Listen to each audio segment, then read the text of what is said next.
transfigurou, eles conversavam em três. Os discípulos se alegraram em ver a glória de Deus.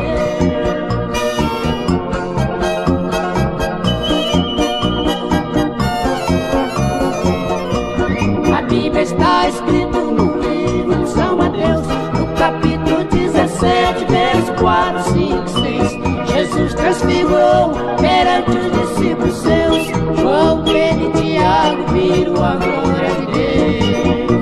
Passamos 3 cabanas, foi Pedro quem exclamou: para Elias e Moisés, para Cristo o Redentor, que nos trouxe para o monte e sua glória mostrou.